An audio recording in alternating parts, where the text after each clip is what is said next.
Welcome to another episode of Ultima Final Fantasy, the ultimate Final Fantasy podcast. I'm your host, Caleb. I am Joe. And this week we are bringing you some more Final Fantasy XIII Before Crisis.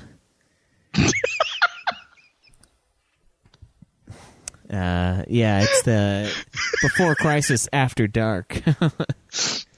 It's Final Fantasy XIII prologue. What the fuck? Shit. Now I'm lost. I know, yeah. You think you know what it is. Episode 0. Yeah, Final Fantasy XIII Episode 0, Parts 2, 3, and 4 is what we listened to today. And Because I found out there was even more novels. But go ahead. Oh, did you? Oh, yeah. How many more novels do we have? Well, it's all on our new updated site. But they're pretty much all Final Fantasy 13, except for FF10 2.5, of course. So Final Fantasy 13 Episode 0, Promise. Final Fantasy 13 Episode 1. I remembered that. I thought I was like going crazy when I was doing research last week. I was like, there was another one, wasn't there? There was just on the Wikia, it was an incomplete list. There's, in fact, an Episode 1, which is a lot shorter than this thing, by the way. It's like a series of web short stories. So. Oh, okay. Has anyone done audio for them?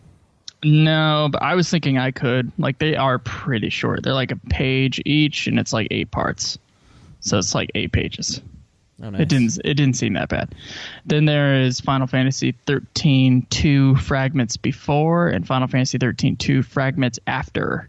And I believe Scott Spot might have had some of those or one of those. Yeah, those are some creative names there. We've got Final Fantasy 13 Episode 0 Promise, Final Fantasy 13 Episode 1, 13 2 Fragments Before, and Fragments After. And then Final Fantasy 13 Reminiscence, Tracer of Memories. What a beautiful mouthful of words that fucking is. Yeah. Shit. Yeah, those are all 13. I mean, if there's any series in the series that needs it, it's probably 13. Yeah, because they couldn't put their story in the fucking game. No, that would be too much work. No, they wouldn't want to do that. Make sure they give us lots. I can't believe how much fucking extra content there is for 13 that I just found. Yeah. Guys, we've been doing this podcast for like 4 years or so right now, right? So like, yeah. I've always had this list of shit that we had to go through, and this never popped up. Well, I mean, never came up. It's just a testament to how unknown it really is, right? It must. What be. It is a testament to is like people suddenly realizing we're going to be like going away in a way, like we're not going to come out with episodes as often, and now it's like there suddenly has to be like a pounce of like tons of content right at the end. Which sure, I'm ready for, man. Yeah, I'm so ready to review these things, but yeah, we can't do one chapter at a time. Like that is not possible. So we did 3 today. Yeah. Yeah, it's out of 7 chapters on Episode 0, so I'm totally ready to talk about those things. It's about Saz, Fang, and Vanille, and then Fang again, and just because you needed a little bit more, I think. And so I'm ready to get into that, and I'm ready to get into some news, and I know we have iTunes reviews this week. Oh, nice. Before we do that, though, where are you in the Chocobo dungeon? Well, I've heard some rocky tales from you. Well, I did say in the PSN chat with the Nude Clan folks, I said, fuck Chocobo's dungeon, also Merry Christmas. Yeah, I saw that. That was my message to everybody, and it's my message to all of our listeners out there as well on this happy holiday occasion. This is our Christmas episode, so Merry Christmas. If you don't celebrate Christmas, well then, fuck you heathen. Yeah. It's an American holiday, all right? It's not about religion. Yeah, that's right. If you're not celebrating Christmas, you're not American. Yeah. You're protesting America. Yeah, that's right. Yeah. But also, fuck Chocobo Dungeon and There's probably going to be a good chunk of my Christmas day spent playing that fucking stupid game. Just going to use some other words that I haven't said in a couple years. I know the ones. Just ready for it? Only I can draw those forth. Only you. I got that. I draw it forth from the mirth inside. Just pull out those little trinkets of hate. But yeah, I hate this game. I really do hate it. Is it just like, really hard, or what's going on? Like, it's Final Fantasy X-2 Last Mission again. It's like almost the same game, only there's no floor traps that take you to the previous floor yet. But you do all these dungeons. Here's the thing so you keep your experience when you go through a dungeon, and if you fail, like, you go back to the bottom. But also you lose all of your gil and items that you earned on those floors. Okay, is there any way to just leave? You can escape, but then you have to go all the way back up the dungeon again. So the one I was stuck on was at the end of Chapter 2. Just Chapter 2 of 5, by the way. I was stuck. I had to grind, which meant like getting my experience up, going back up every 10 floors, and then leaving, because, I can't just like go till exhaustion or go till death. I have to decide to leave and then sell all my shit, buy a bunch of potions, then go back up and try the final boss. But yeah, it was 20 floors total. There was like a interim floor where you could like skip 10 floors once you got to the 10th floor. Right. But yeah, dude, it was brutal. Immediately, like, the game was like immediately brutal. There was a couple really easy ones, and I was like, this game, it's gonna be a piece of cake. And then it had the ass rape level, which I did not particularly enjoy, and I had to play many times today. Many of those hours not being counted on my save file, because I would buy a whole bunch of potions. And I did this at least 4 times, maybe even more than that. I would buy a whole bunch of potions in my inventory. It was like you on the final levels of Final Fantasy I, if you remember way back then. Yeah. And I would just like see how far I could get. And I would usually make it to the final boss. But then by the time I get to the final boss, I have like 1 potion left. And I need to hit him a couple times, and he hits pretty hard, and then he like spawns these other guys that hit pretty hard. And it was just like, dude, it was after playing the last game, which was Chocobo Tales. I was ready for something really fun. And like, I get just Final Fantasy X-2 Last Mission again. That's what it is. Only it's harder than Final Fantasy X-2 Last Mission. Is there anything online to make it easier? Because I remember we found a pretty good build for Last Mission. That's what we ended up using to beat. I have not yet checked for builds in this game. You do like edit your equipment and stuff. You got like a forger person. All you get to wear like as a chocobo, I guess. So instead of like armor, you get a saddle. This is the stupidest fucking thing. God damn it. You get a saddle as your armor class. Oh, okay. So like there's like wood saddle, and then there's like golden saddle. Just in case you want to weigh yourself down while you're going up these dungeons, I guess. Yeah, of course. And then I believe you get like talons. Like, do chickens have large talons? I don't believe so, no. You get different talons, so you get like gold talons, just gangster chocobo it up, and then yeah. you hold your claws sideways too when you. And so those are like the defense and the attack, and then you get like a necklace, a circlet, and with that you can get like status defenses, so you can avoid poison. Is the one I have on right now. Oh, okay. Yeah. I don't know. I just found it incredibly brutal really early on. There are tons of extra dungeons, so I think it wants me to do a bunch of extra dungeons, but then I tried some extra dungeons, and I was like, nope, still hard. So all I did today was grind and then finally make it to Chapter 3. This is about half my time playing the other day. So I'm playing these on the days off. That half my time the other day was doing the same shit I did today. And it's awesome. I have about 5 hours on my save and about 7 hours of my life in that game.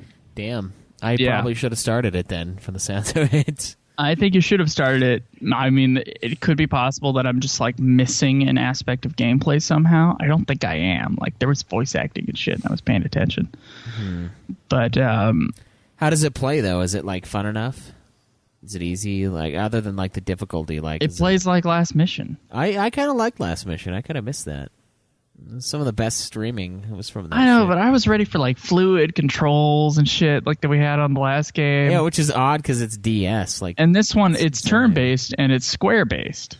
Like at the beginning, I thought that there was like a delay on the TV, and then I was like, "Oh, it's taking up turns." It's a dungeon crawler. Yeah, I didn't know that. Oh man, I was looking forward to something like totally new from the series. I guess that's only one we've seen one other time, but it's okay. Let me just like give you all the bullshit about this game, and then you can go into the game and then enjoy yourself because you were expecting something much worse. Yeah. It can have the opposite effect, right? Maybe we'll have to find out next week when we review this damn thing. So yeah, currently, because I was recently stuck, I hate this game, so I'm ready to review it already. Yeah. How many episodes do we have until New Year's? Oh, is it just one after this? Yeah. This next week's will be 12:30, so that'll be the new year. So it might be Chocobo's Dungeon. And then we'll have to do nominations for the best of 2018 the week after that, and then the winners the week after that. That's what I assume we're going to have to do. Yeah. Kind of the order of things. Mm-hmm. There is something I really want to quickly announce while we're at the beginning of the show. For those... Some people already saw it because I made a big blog post about it. But the Patreon folks, we're working on the radio drama. We're working on the song. Those will be made. They will be made relatively soon. They will at least be made before we close out our weekly show. But as far as like finishing up the Patreon tiers of what we give you guys individually, certainly we probably owe a bunch of stickers that we got to send out and shit like that. Yeah. That's relatively easy to take care of in like bulk. Like one quick move will do that shit. But the Patreon invite episodes, Schweiss and I talked about this a couple weeks ago, and then last week I made sure that he was ready for this. We decided, hey, at the end of this month, so at the end of this year, when you're listening to this, this is basically your last chance. That Patreon tier where you can come onto our show is going to be taken away. For those who already like earned it, they're still invited. But it just like going forward, we're going to get rid of that tier because we already have so many we got to catch up on, and it's time to kind of like get through all the content that we're going to finish up in the next 5 months. Yeah. So it's important that we don't like overwhelm ourselves with that kind of thing and have a bunch of like promises that we haven't kept because of it. So it's important to like, for me, it's important to fulfill the promises we already made. And unfortunately, that tier will be gotten rid of. So if you really want to be on the show in that respect, then this is kind of your last chance. This is your last week to do it. And then after that, it'll be gone. And I think for most people, like that's understandable, right? So I would hope so. I mean, we're going to be doing it so infrequently after that it's not really going to be feasible to have that tier. It's not. And like I owe like 6 of these things for Godzilla right now too. And they're similar kind of situations. Only like scheduling between me and Drew is even harder than scheduling between me and you. Oh, is it? Yeah. So it's like kind of a worse situation to be in. Damn. But yeah, man, that's kind of where we're at. Anyway, I think we should be done talking about show maintenance, and let's move on. Schweiss, you haven't played any, right? No, I haven't touched the game yet. No. Okay. That's what I thought. Or when are you planning on starting? I'll probably start maybe tomorrow when I get home from work. Okay. What is your work like right now? It's really chill, actually. I only worked 43 hours last week. Wasn't last Christmas like the end of the world? Yeah, I looked at one of my pay stubs from last Christmas, and I had 3 weeks where I worked 67 hours a week. And the most I've done this year is like 51 or 52. So it's like super calm. And it's over now. Like we're not, the mail is done. Like you can't get your shit there anymore on time because tomorrow's Christmas Eve and it's Sunday right now. So it's, yeah, they hired so many fucking people in the last year, dude. Probably because they were raped last year. Oh, it's just, yeah, because when I was there last year, let's not do that again. Since last year, I think we have like 16 more like regular employees, and then they also hired more PSCs, which is what I am, and then they also hired like 17 holiday help PSCs. So we have like 3 times as many people almost this year. Well, not 3 times as many, but like triple, at least double or triple the amount of PSCs we had. So it's kind of crazy. Like, yeah, today I left at 7:30, and I worked 5.5 hours, and I went home because there's just not that much to do. Is that nice or is that shitty? I'm okay with it for now. I mean, I like getting more hours, but there's really nothing to do, and I hate standing around because I have so much other shit that I need to get done before I die that I don't want to waste any fucking time standing around in that shitty place. It's really not something I want to ever do. So, oh my god, it's like, okay, there's nothing to do. I should go home now. Let me go home, and then I go, and it's great because and then I come back to more work. But it's work I at least enjoy. Are you saying this is work? In a way, yeah. It's a lot of work that goes into doing a podcast. It's a lot of play, man. Yeah, it's a lot of playing of the. I mean, even for the Song of Schweiss and Johnson, I mean, that's like upwards of 5 hours a week to do it 2 episodes at a time, you know. So we got the recording, we got the viewing of it, we've got like all of that. Do you not have a Patreon for that one yet? No, we don't. No. Oh. I don't know. Feels a little late now, right? I don't. Yeah. Well, I mean, we have 31 episodes. 33 after today, but how many episodes of Thrones are there? 67 right now. Ah, see, like you're halfway through it already. Okay. Yeah. It was a fun side project. Yeah, that's all I'm gonna treat it as, you know. Okay. Well, I guess we should probably get to news then, huh? Yeah, let's dive right on in. All right, so first up on news this week, Final Fantasy XIV Patch 4.5 launches on January 8th, and we have a new trailer that teases the Vieira race in the game. So all of you guys who are into chicks with bunny ears like myself, hop on that Final Fantasy XIV. Get that 4.5 patch. They got some more gear, some more shit. You want to hear more about that? I'm sure Limit Break Radio went super deep into that. But I don't care enough. Well, at least we know how you feel about this whole thing. Yeah, well, I mean, FF14, it's like they make so many changes to it, you know, and it's not that I don't care, it's that it's just so much. There's also another oh man, Nomura and Kitase have teased Final Fantasy VII Remake announcements for 2019, which is lovely. And I love... They're teasing announcements. Yes. There's nothing more that I love from Square Enix than, hey, there's going to be news in the future. But that is something they have said. And there's also a couple articles out there where they've said that, you know, there's no reason to be concerned about the remake of Final Fantasy VII. Like, they say it's going on all according to plan. Like, the game's going to come out. Everything's fine. So there's a lot of reassurances because I think people are getting kind of antsy. Fine, we're all fine here. Thank you. How are you? Yeah, exactly. It's, you know, which is fine. It's whatever. We have another game announcement though. and this one's kind of exciting. It's Chocobo's Mystery Dungeon. Everybody, which is going to come out on March 20th, 2019 in Japan. Buddy. Yeah, everybody. Everybody. Kill me. Yeah. It's just gonna fucking kill me. So it's supposed to come out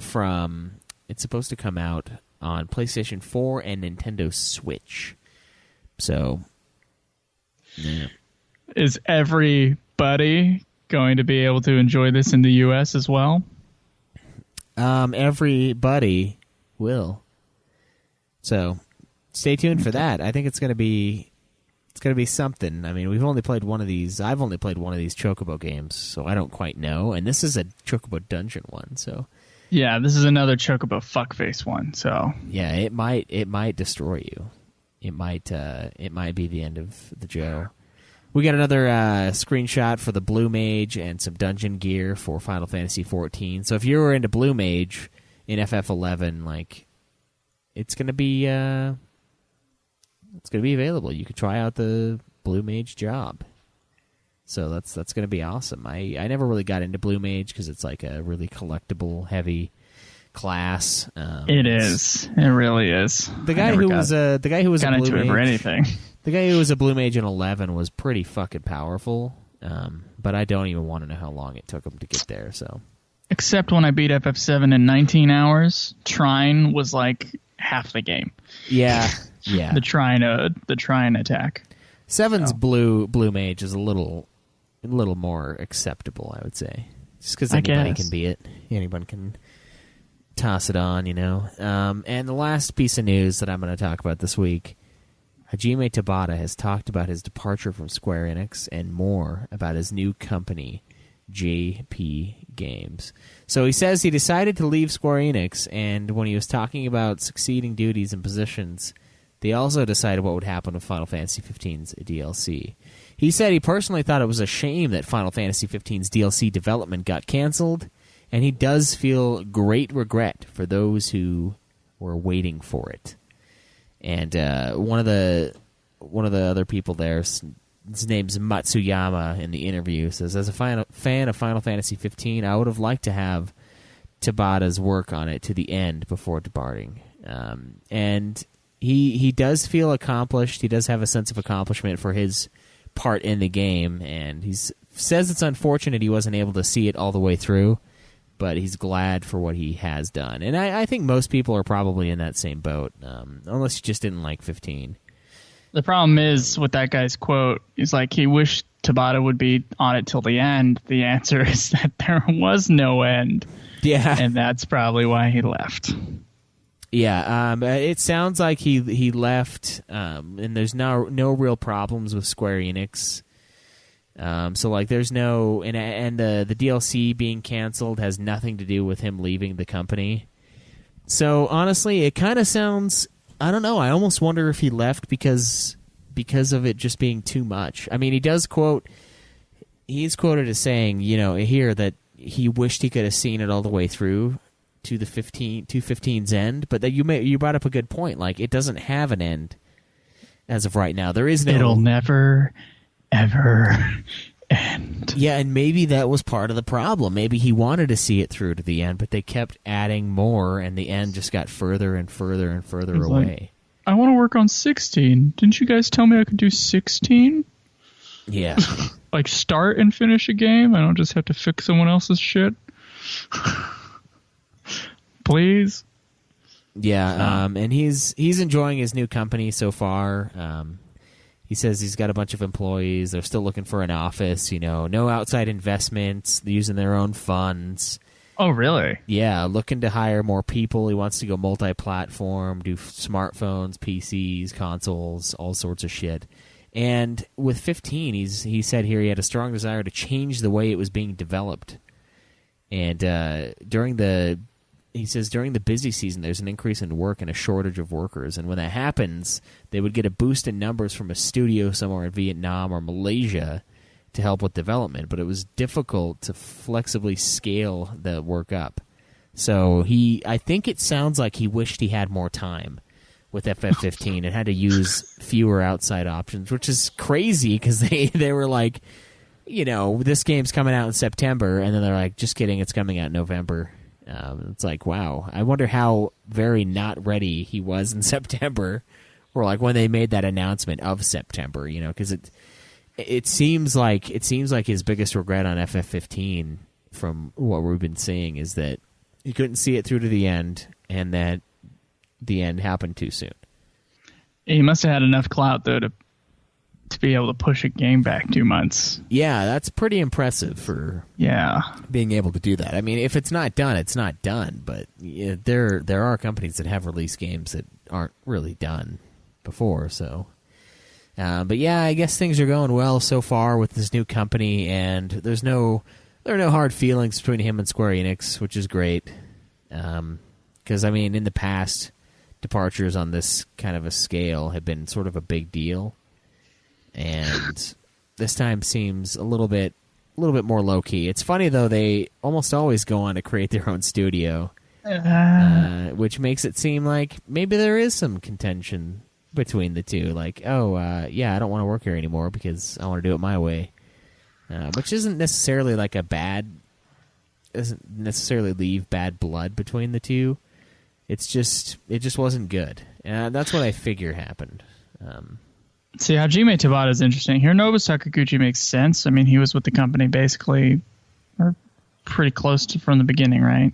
Yeah. And he also was CEO for a little bit of Square Co. With Tabata, though, I mean, he's just a game designer. So it's a little bit of a different situation than with Hironobu Sakaguchi. That's true. It's not as big of a deal. I would say it's more comparable to... when in 2006, when the Gooch left and everyone else left with him, that's more of what it's comparable to, is all of those people like being like, yeah, we're going to go with him. And 12's development being crazy long and with like 1 million people, multiple directors. Well, at least they have 15. It was finished. I mean, it was in a way, yeah. It was pretty much it's a standalone game. It was done. Yeah. Unlike with FF12, where they left in the middle of production. Now, if Nomura went off, Nomura actually makes sense to go off and make his own thing, his own studio. He's kind of like a Kojima, Hideo Kojima. He's sort of that kind of figure. He's just kind of a weird dude. It takes forever making the weird games that he wants to make. Yeah, and they're all in his own head. I don't think he's on the same level as Kojima. I think he's close. I think Kojima is like, come on, he's the best, right? I would say probably he is, yeah. But Nomura to me is like third place in the Square Enix catalog. But in this kind of temperament, there's some similarity there. With there's artistic temperament. Yeah. So that guy kind of makes sense to me to like go off and have his own weird fucking studio. Yeah, that creates Bizarro. Yeah, let's think about it. Let's think about all the great creators from the Final Fantasy series that have left. I mean, Yoshitaka Amano, right? The artist. Yeah. He left, and Nomura replaced him, basically, for a large chunk of the series.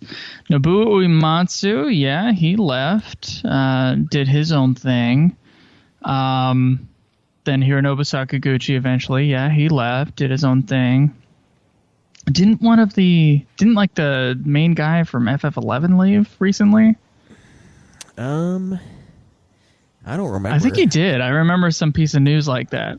And now we have Hajime Tabata. Yeah, we have Tabata taken off. Why can't Toriyama leave? Yeah.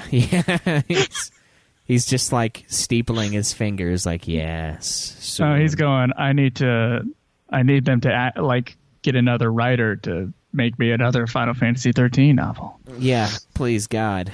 Please God. It's like, oh man, he goes through and he's like, oh shit, I forgot to talk about this and this and this and this.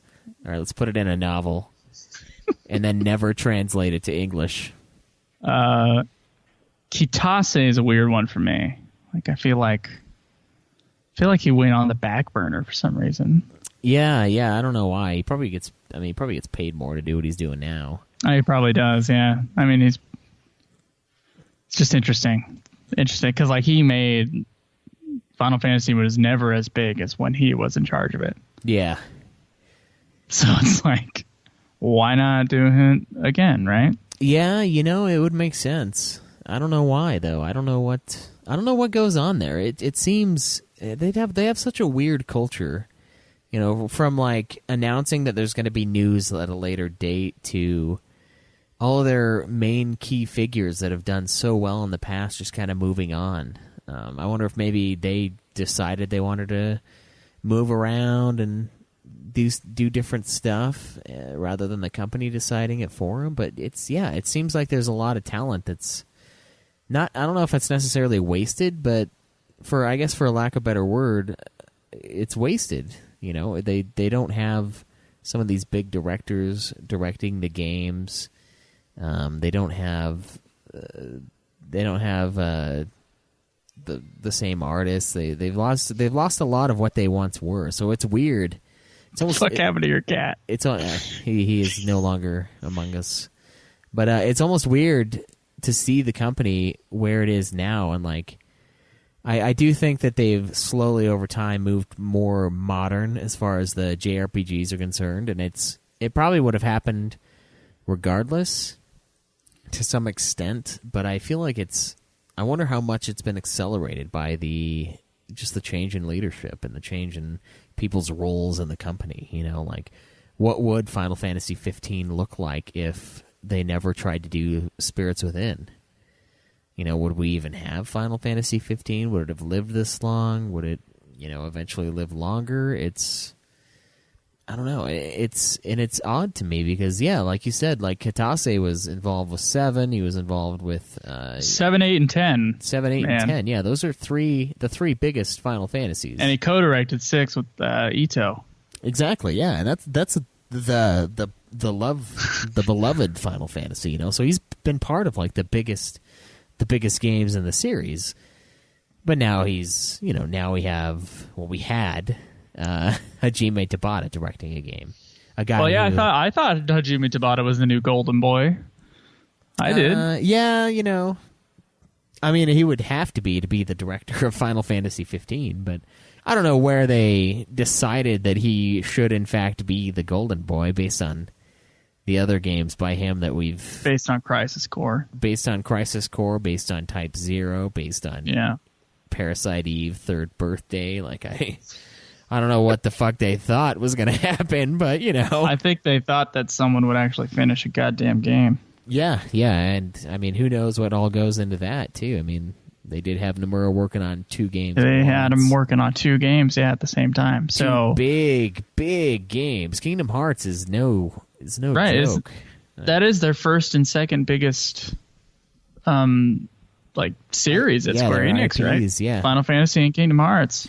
And they had him he was directing both of those games, which is, that's insane. I mean, Dragon Quest might be bigger than Kingdom Hearts. I'm not sure, but Kingdom Hearts you're probably right. Is pretty big out here. There are a lot of people that play Kingdom Hearts that I know. That don't even play Final Fantasy, which is like, what are you doing? I got a roommate like that. Yeah, it's odd. It's like, what are you, a child? Like, what are you doing? Come on.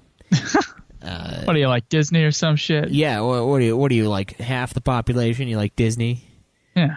But shit. Yeah, I don't know. It would be interesting to be able to sit down with some of these guys and talk about that. They never would. Of course. No, they never would. It would never happen in a million years. But it's Sakaguchi might. He's the only one you're gonna get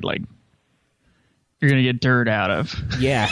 Well, he lives in like California, doesn't he? I mean, no, he lives in Hawaii, I think. Ah. Yeah. I think California might have been where their studio was that made like FF2, an American game or whatever, because they had to come over here for a little while for like whatever reason. Yeah, that does sound familiar. I think they had to move. I think they made FF2 like partially in the U.S. Yeah.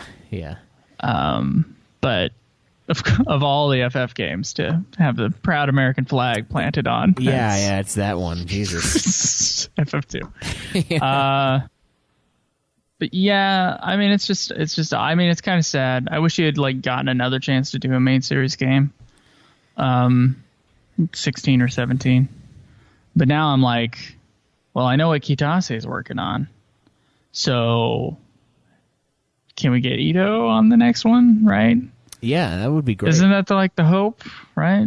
Let's get him on there. Yeah, I've liked all of his games. 6, 9, and 12. You know, they're some of my favorites. Or they're just going to pull from one of the little games that they've been doing. They're going to pull some talent from some game that we haven't played, like maybe the new Tomb Raider or some shit. Yeah. So I don't know anything about the staff that works on the other stuff, but yeah, I don't know. It's a weird time. Something tells me it's going to be a while before we see 16. Yeah, which is unfortunate. Because, and we even have joked about it, like, oh, the show's going to end before we get 16. And, how I'm feeling now, I think the show's going to end before we see Final Fantasy 16. We will be done with all of the left field, oh, but doesn't this count games that the community will toss at us. They'll be out of straws to draw, and 16 still won't be out. I think it's going to be a long time.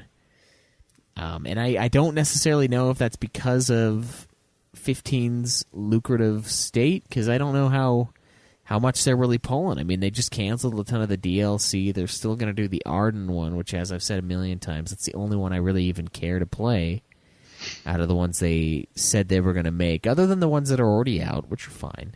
I can't imagine Comrades is a big money maker. You've got 11 and 14 still. We got to spend our $10 on it. Yeah, we will, yeah. Is that going to be our next game, by the way? That is our next game. Oh, my God. Oh, fuck. Fuck, dude. I'm more broke than you are. Yeah, but time. I've heard it's a grindy motherfucker. Time. Always time. I haven't heard anything about it. Well, that's not a good sign. We should be hearing lots of stuff. I didn't hear anything about Monster of the Deep either. That was 4 hours long. That's true. Yeah, that's true. Who knows? So that one didn't exactly hurt, Yeah, yeah. Very interesting. That guy got his VR headset back, right? Oh, yeah. I feel like part of it might still be here, though. But he hasn't said anything, so he hasn't used it. Yeah, I think there's part of it. I found something sitting on my shelf the other day, and I was like, what is this? And I looked at it a little closer, and I was like, oh my God. I think this is part of that VR headset that Chase let us borrow. And I'm looking at it, I'm like, I can't say for sure, but I'm going to keep an eye out and see if he messages me at any point. And is like, hey, do you have blah, blah, blah? Because I don't. And I think that's what this thing is. If not, I just have some weird, block of plastic that goes to something.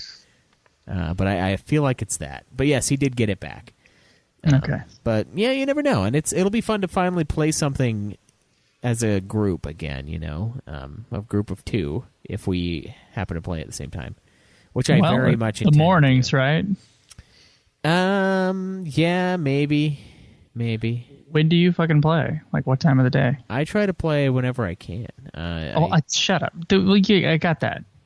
It really depends. I have been working at noon and 2 lately, so I don't have as much time in the morning.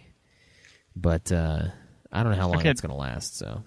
I usually work 2 to midnight is my danger zone time. That's usually when my shift is residing somewhere in that time. So if it's morning or if it's after midnight my time, I can join you on that shit. We can make it work then. We can make it work pretty easily. That's a big range. Yeah, we'll get it done. We'll tear it up. Okay. We'll rip it to pieces, Yeah, but before we tear that up, you ready? Before we tear that up, let's go into Final Fantasy XIII Episode 0, Parts 2, 3, and 4. Let's do it. So this is Part 2 of the Final Fantasy XIII Episode 0, titled Stranger. It starts out, the first chunk here is Fang and Vanille, our favorite butch lesbian couple. Our favorite Final Fantasy lesbian couple. It really is. I don't know if they're actually lesbians or not. Like, I always figured they were in the game. My wet dreams always figured they were as well. Yeah. Put some softer tips on the end of that spear, But I don't know. This one makes me... at first I was like, no, they're just really good friends. And then at the end I was like, I still don't know. So I'm just going to go with yes. So Vanille and Fang... Doesn't Fang try to look at Lightning's boobs at one point, right? Isn't that the joke? I think in FF13? I think there was a joke on that, actually. Yeah, there was. I think there was a joke on that. And then there was a deleted scene, which you have to hack into the disc to find. Go for it, guys. Find it. Okay. So Vanille and Fang awaken from their crystal stasis. And this is something we know about in 13. But Fang has no memory of what their focus is, which is, of course, the objective they need to complete to not turn into a Seath, but they will turn into a giant crystal. Yeah. So they're at the Temple of the Lassie, and I think she had concluded that they had finished their focus before, but they had woken up for a new focus. And the first thing she starts recognizing is that she's hungry. And usually they would do food offerings for the temple, but there's no food offerings anymore. And it's all the food is so old and gross. Yeah. Which hasn't it been hundreds of years? Would there be any food at all? It's been hundreds of years, yeah. So wouldn't it be a small residue on on the surface of whatever it was? Yeah. That's all. If not a shitload of graffiti from the teenagers. Yeah. They've got a bunch of dick drawings on their coming towards their faces in the crystal. That's what it would really be like. Just the crystal falls away and they're just a bunch of dick drawings on the crystal. It's like you fell asleep at a party for 1,000 years. Yeah. Fell asleep at a party for 1,000 years. That's a new album. For some band out there. All right. Anyway, they then decide to go out and they decide to go catch some fish. Apparently there's no natural predators. And so the fish don't get scared away, which I was confused the fuck by. It's the whole thing is about how this world's super easy and everything's instant gratification, it's super easy to kill stuff. There are no threats, which I don't understand how that's, I don't know. It seems weird. I mean, you play as Lightning, you see some threats, right? And everybody's in shape in FF13, so it's not super automated. Can't. It's not like fucking Wall-E or anything, yeah. No, unless they take pills to stay skinny. They get ripped pills. Yeah, they all have their monthly tapeworm pill. Yeah, they just take it and then they go get it removed, and 20 pounds lighter. But that's exactly right. Yeah, they wake up and they go outside, and they're super hungry, and they catch some fish, and they talk about how easy it was to kill the fish, and they're almost like, man, maybe we're not supposed to be eating these things. These don't seem like real good fish if they're idiots and they're not going to flee from us killing them. Yeah, I like my foe, or I like my food to know that, it's going to die. Yeah. I'm going to be the one to kill it. I want it to fight. Yeah, I want it to fight. I want it for to its fear. Life. Last thing it sees is me. That's right. I want to eat its fear. Yeah. Yeah, its fear is keto friendly. But yeah, they go out there and they start spearing some fish, which I guess is really awkward and not normal because this old couple walks by and is like, "Oh my god, you guys are such good at fishing, this is such a weird way to fish. So crazy. We usually use poles, but you guys are fishing with spears." Mm-hmm. Which seems weird. Spears is phase 1 fishing, and then phase 2 is the pole. You're not gonna forget that people used to fish with spears. I don't know. It's weird. Everyone they pass by, super weird. And they also find a they see some like big white bird, and they kill that thing too. They steal some vegetables. Like, they're kind of terrible. So like they've come into this land, they're stealing the food, they're stealing the veggies. I don't know. They're causing trouble. Yeah, the elderly couple is like giggling. Yeah, they're oddly positive towards these people pillaging. And then they're like attacked by bird creatures, right? Yeah, and like that's the one they kill. And they're like, oh my god, even that was super easy. So most of this part is just Fang being like, this whole world is a pushover now, you know. And they don't know how long they've been out either, so that's another thing to keep in mind. Like, they don't really know how long they've been in Crystal, because it's not really a set amount of time. It's just until you're needed again, basically. There was an interesting little detail, like lore detail, talking about Cocoon. Apparently they used to like come in and like steal shit from Pulse. Yeah, they would like go on raids and just take what they needed, and they are more technologically advanced, so they kind of justify it. Like, well, you can't defend it, so it's ours, you know. Which I thought was like, that was an interesting piece of lore. There was funny that they were suspicious of what a university is. The big joke being that she thinks a university is like the town where he grew up in. Yeah, like it's Universe City. Yeah. Surprised by the fast food, basically. They're confused. They confused the locals by doing their weird little prayer thing. They confused me when I played the game. That's for goddamn sure. Everyone's confused. They then learn about an old war between Pulse and Cocoon. And then do the guys like try anything fast on them? Because all I remember next is that they like beat up those dudes and they stole their shit. Yeah, no, what happens is Fang gets super pissed at them because they call the people on Pulse useless barbarians, basically.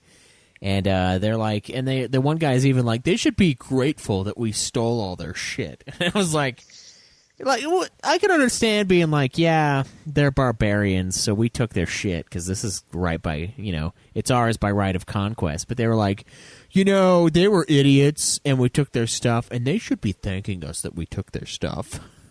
It's like an insane logical fallacy that this man goes on. And then that's when they take him outside and they beat the shit out of him.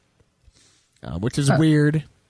And they kind of start pickpocketing him too. They like that was a weird moment for me. I'm like, wow, I have a main character in a Final Fantasy game robbing someone. Yeah, straight up fucking robbing him after they beat the shit out of him. Yeah, and then like the next thing, like there's something about, I just wrote down the word vegetables, like I was gonna remember what that meant later, but that's on my paper. Vegetables. Yeah. Was she like complaining about the vegetables in the game? I can't remember, or in the world.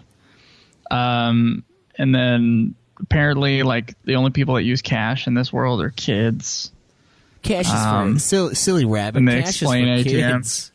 Dude, cash is for Californians. There's so much fucking cash going on here. It drives me nuts. Yeah. Yeah.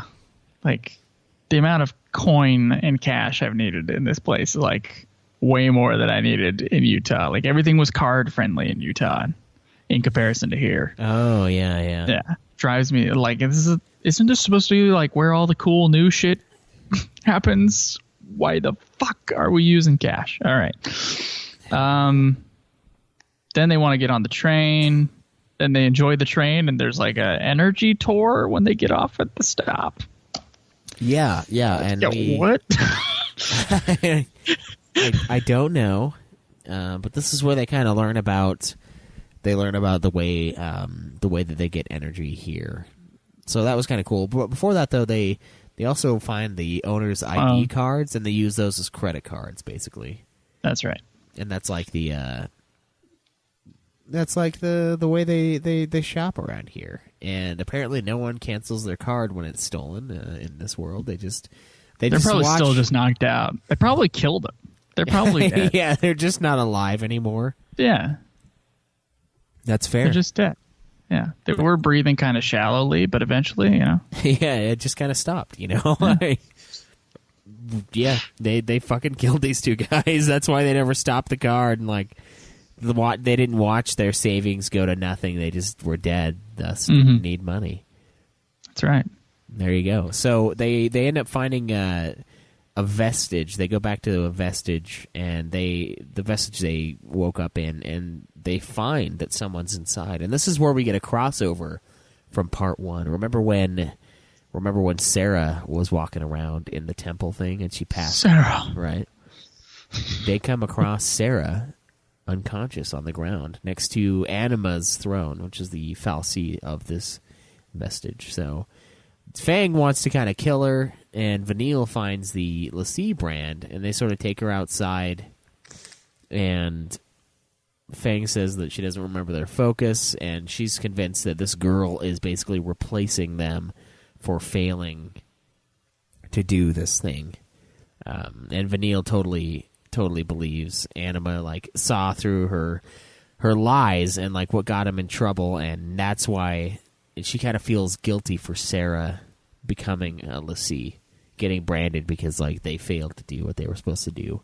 Because Vanille, at this point, she knows what they're supposed to be doing, but Fang can't quite remember.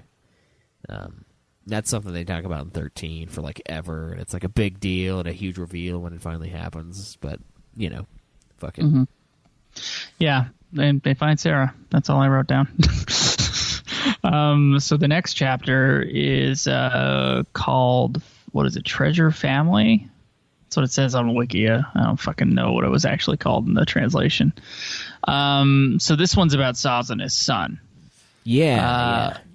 And so it's like Saz and Dodge, and how he, like, took him to a place to go see, like, we see this in the game too, so I'm wondering why they retold it in the book. I don't know. But he takes him to see a real fal'Cie, right? And even though, according to some experts brought in later on, even though, like, there hasn't been a l'Cie chosen in years and years, unfortunately his kid gets hit with the mark, and then they figured out it's Jill, right? Yeah, Jill Nabat, yeah. Jill Nabat. It's her and some other folks. Yagrosh, maybe? Is that it? I don't remember. Anyway, they kind of, like, they're gonna take care of the kid now, and then they suspect that his focus is to find other people, other l'Cie. And I don't quite know how they get to that conclusion. I think it's because he keeps saying weird things like, "Oh, we should go here." Like, are we going to go here? But it's a real, like, conclusion to draw. Like, it's a crazy, just, oh, that must mean this, you know? It doesn't really make any sense as to how they have assumed that that's what he's supposed to be doing. Yeah, then Dodge talked about getting his son a gift, so that, you know, he'll feel a little better, because, you know, his son's going to turn into Crystal, and there's not really much hope for him. And he asked the people, you know, is there a cure? And the answer, of course, is no. There's no cure for being a l'Cie. Yeah. He's either going to turn into a Seath or he's going to turn to Crystal. So I guess you'd rather just be the Crystal. Yeah, probably. I mean, I killed a lot of Seath in that game, so I did, man. Slaughtered those motherfuckers. Yeah, that whole last area was just full of them, and they... Oh, man, and the lightning returns, like 13-2, so many Seath. They're all dead now, every single one of them. That's a lot of failed focuses, you know? Yeah, they're like, how much failure can we possibly have? There was one part where they talked about, like, what was worth more, you know, the good of Cocoon or the good of his child, and of course they go, duh, it's Cocoon. And it's like, we're not going to risk the safety of Cocoon for your kid. Yeah, pretty much. And Nabat... Which made sense to me. It's like, I get it. It does. It does. And it is Yogg. It is Yogg. He's hanging out, and he's one of the dudes nearby. So, I mean, this one's... I don't know. This is kind of a long section, and not a whole lot happens in the Saz and Dodge. Like, it's mostly just character building for those two, you know, but it's stuff you would expect. I mean, obviously... It's like a conversation of what they're going to do with his son, and then him remembering what happened to his son. Yeah. Like, that's I like the way That's a it's little chapter. told, because it's told in like he's, now telling us about what happened back then. I thought that was kind of a cool way to tell it, but other than like him escaping Psycom near the end, where he like tricks him and he kind of gets back to town and gets out before everyone like locks down the area and does the big purge thing. That was kind of cool, I guess. But like we already know he escaped that anyway, so like I don't know. This one's interesting. And then it kind of ends. It kind of ends with him kind of going down to see the Pulse Fal'Cie, and he has the little chocobo chick too. Is where he gets the little chocobo chick that hangs out in his afro. He got it for his son in this chunk of game, but I in this chunk of story. But I think we saw that in 13 as well, didn't we? I feel like I remember seeing him get the little chocobo chick. Yeah. No. Wait, did he get it? I can't remember if he got the chocobo chick. Maybe it was just a detail I automatically filled in because it just made sense. I've now played that game, twice? Yeah. I can't remember. The next chapter is about Fang. I guess she lost track of Vanilla. Yeah. And she's trying to find her Vanilla stashes, but she can't. Yeah, this one's called Search. Is trying to find Vanilla. I can't. I honestly, this is the last one I read, and I did not take notes, and I don't remember this one that well. I do remember her like talking to Sid Raines, and there was some like politics going on with like Psycom and stuff like that. Yeah, this is something that I didn't really remember from the game. So Sid Raines is sort of at odds with Psycom. Like they're not really on the same page. There's a lot of them playing each other, and they're both looking for Vanille, obviously, because Psycom wants him because she's a l'Cie, and these guys want him because the Cavalry, which is the name of Sid's little group, they want her because they basically just want to screw over anything that Psycom wants to do, and they've got Fang, and Fang's seems pretty cool, and it's not a big deal, and yeah, it's mostly just a lot of political shit, and it's another callback to Fang basically thinking everyone's super weak. Gets a friend named Rigdia, and he's basically out in the world sort of searching around for Vanille, because Fang isn't really allowed to roam the lands at this point. And it's weird because like Fang, this is where I kind of didn't get the vibe that there's like a thing between Fang and Vanille, is because she always talks about Vanille as like a little girl, and like she's probably somewhere like crying or hiding or something like that, like something a child would do. And she is kind of a childish character for the most part, but I don't know, she does have to deal with a lot of crazy shit. And right. Our buddy Rigdia, he finally hears info on Vanille being in Bodum, and he runs into Lightning, goes to where like teenagers hang out, which is a really weird thing, and he's basically just searching for her in Fang's place. And at this point, it's I don't know, it's just a whole lot of nothing, Mm-hmm. And we do get some Daisley, though. We finally get the Pope in the game a bit, or not Daisley. No, yeah, that is Daisley, right? We had this problem on the FF13 God, review. It is Daisley. Daisley is the one. Bartandalus is Daisley. Yeah, that's going to be like a conspiracy. Daisley theory. is Bartandalus, but not Sid Raines. Sid Raines is someone else. Exactly. So we get to hear some Daisley.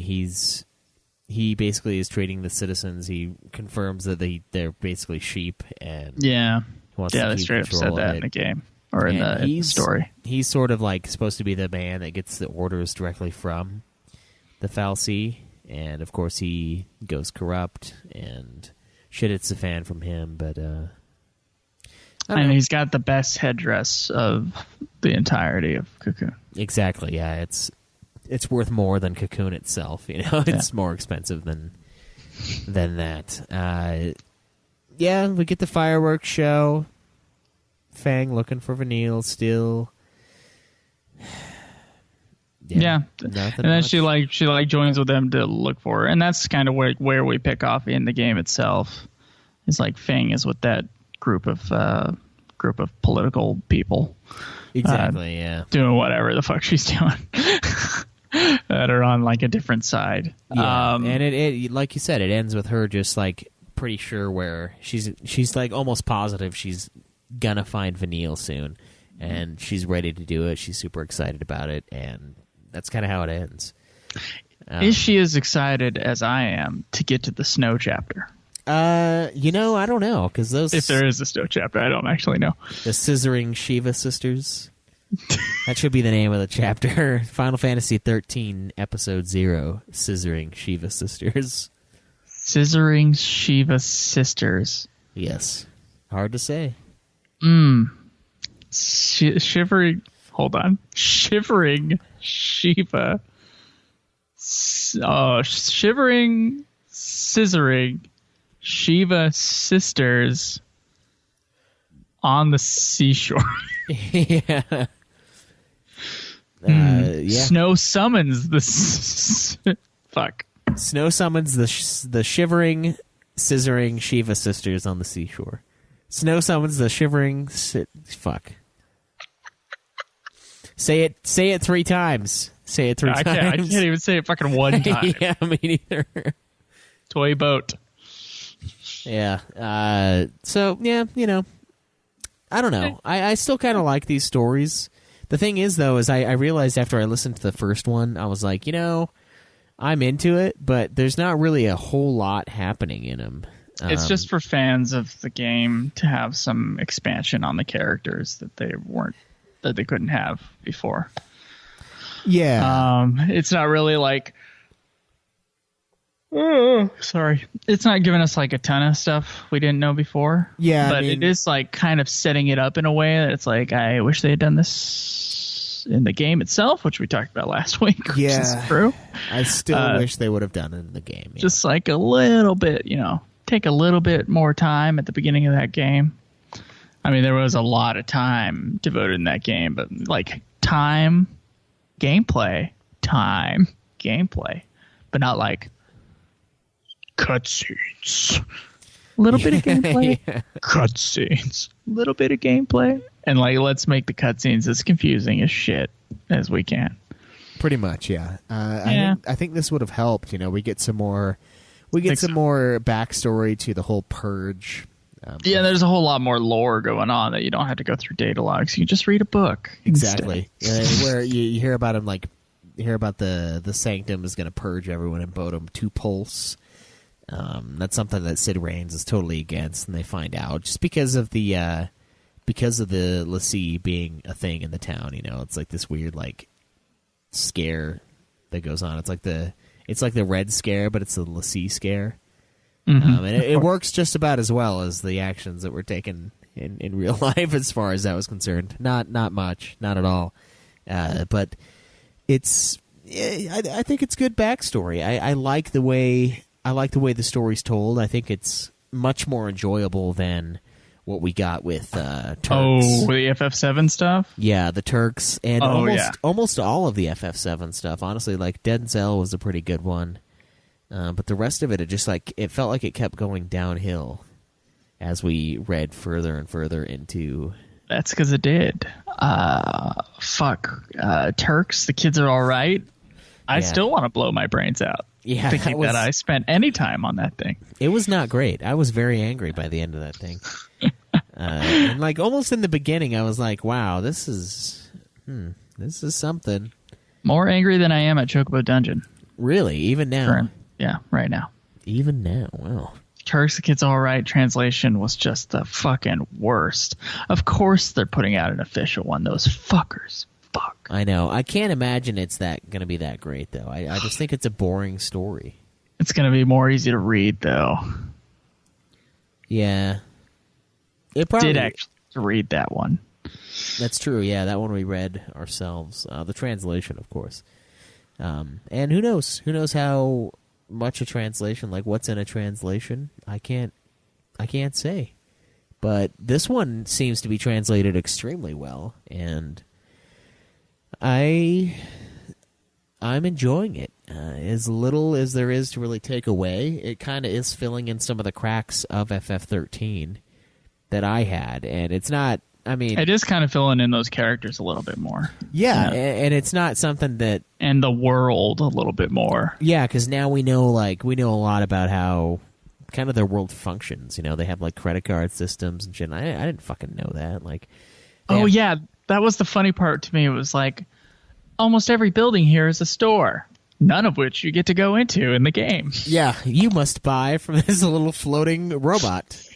Instead, yeah, I was like, man, I wish I could fucking shop in 13. That would have been cool, you know? But or go into anywhere, you know? Yeah, the game's like, hallway. You go to the hallway, and you never come back. Hey, is 13 available on PS4? I don't think it is. No. Oh. Why, do you want to play it again?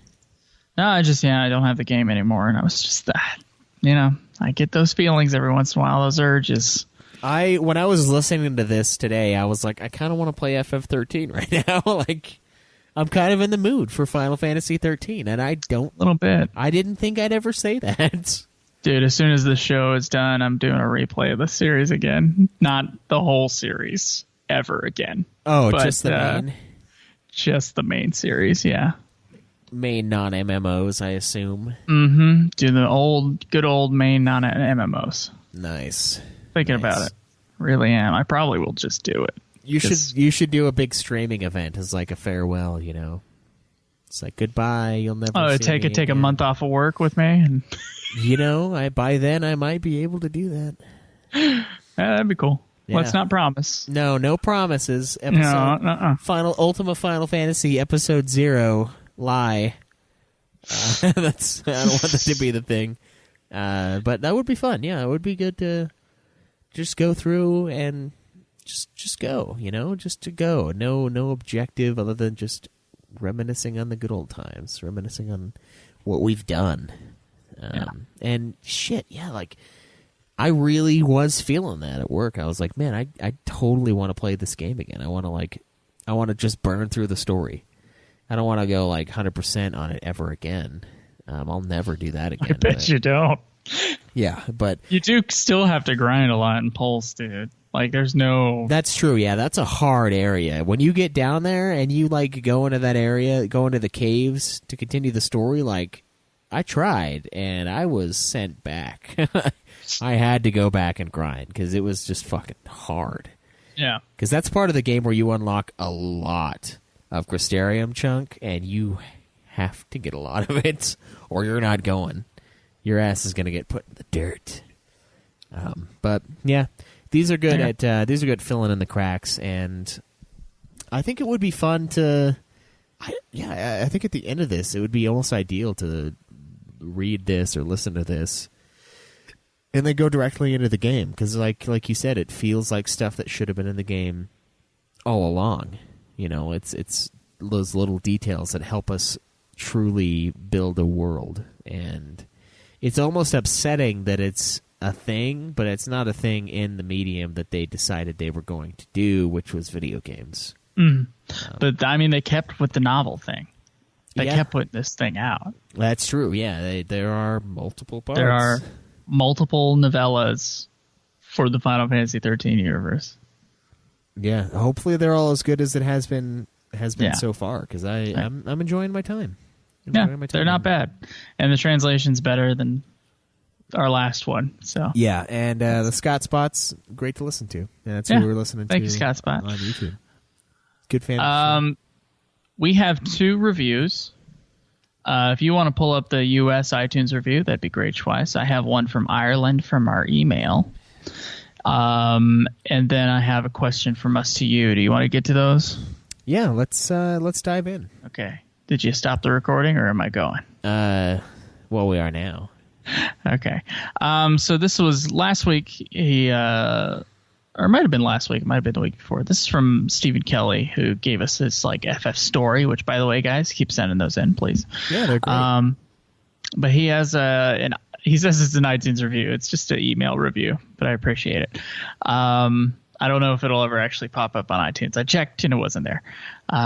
He says, these guys... Oh, wait. I'm supposed to do it in an Irish accent. And this is going to be terrible. Hope you're ready for this. These guys are an absolute inspiration.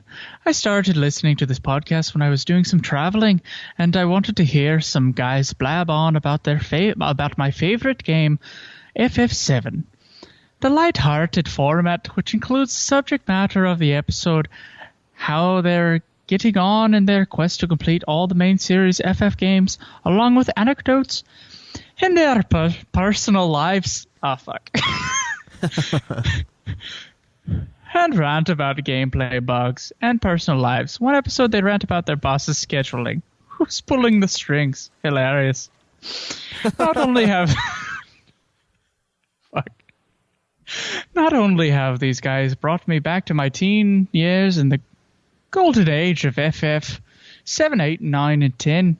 Fuck. Just lost it. But they've also inspired me to follow in their footsteps and try to complete all the main series FFs, including 11 and 14. Process is ongoing.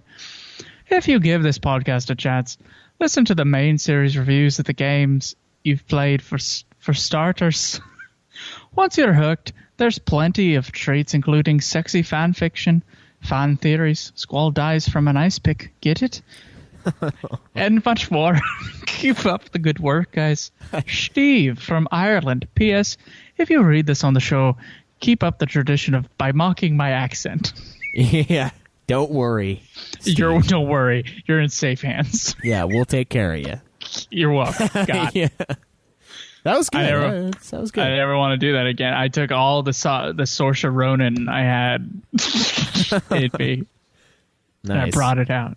That was I appreciated it. It was something. Yeah. I mean, sometimes it wanted to be a Scottish, my version of a Scottish. I will never say it's the actual Scottish accent, but my version of a Scottish accent was pulling out, and also Australian for a second there.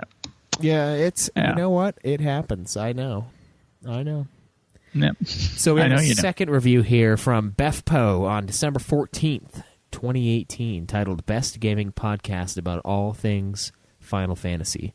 I stumbled upon this show searching for gaming podcasts, and Final Fantasy is my favorite RPG series.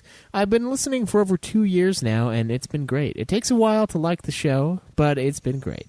Their best shows is when they do reviews on the games, and once I heard an episode about their gaming review of 13.2, I've been hooked since.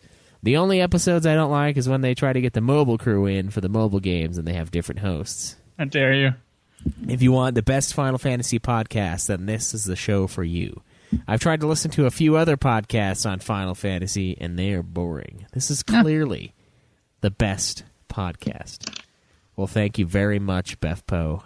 I enjoy having my ego stroked, and that was that. Hit I love backhanded compliments as well. Yeah, that's good too. And it's fine if it took you a while to love the show. I mean, we can be pretty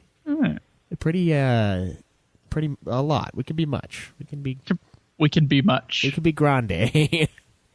But glad you're digging it though, and I'm glad that 13.2 pulled you in. That was a few years ago. So thank you all, and please get your iTunes reviews in. It's a great way to help the show. It's a great way to let us know what you think, and a great way for us to shit in your breakfast if you give us anything besides 5 stars. I think 4 stars is fine, too. I won't get mad at it. Oh, my God. I was typing in the fucking forum shit for the question from us to you, and I fucking put your Chocobo breakfast. Yeah. Because you said... Joe has a brain tumor. Tell us about your Chocobo breakfast. Like, what? It's chicken breast and egg. It's your Chocobo breakfast.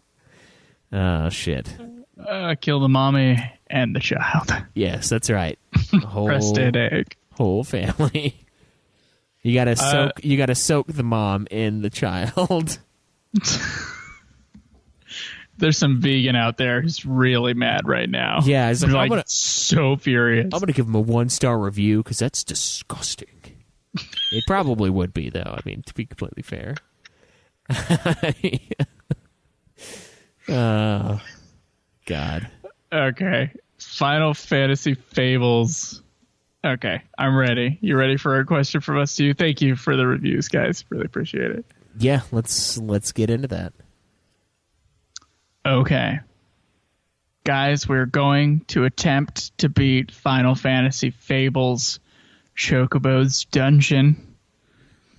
And we need your questions and we need your reviews. I'm going to put a place in the forum for you guys to ask questions and to give us reviews. And also I'm going to tweet this out and you can reply to that tweet as well with your questions and reviews if you want to. I know that some of these tiny little spin-off games, we're not getting that much traction with them. It's infuriating, but you can ask us, what was your favorite brand of peanut butter that you ate while sitting on the couch watching the cutscenes to Final Fantasy Chocobo's Dungeon? And that's a perfectly fine question to ask. Just as long as it gives us the answer is Winco Foods. As long as you give us as long as you give us a few questions, that'd be great. So yeah, if you were ever like, should I ask a question? The answer is yes. Always, yeah. Go on, ask your question. There are no dumb questions, just questions we don't feel like answering. So please get them in. Anyway, that's on our forum or on our Twitter. You can find me at Joseph DeGollier. Follow me at UFF Podcast.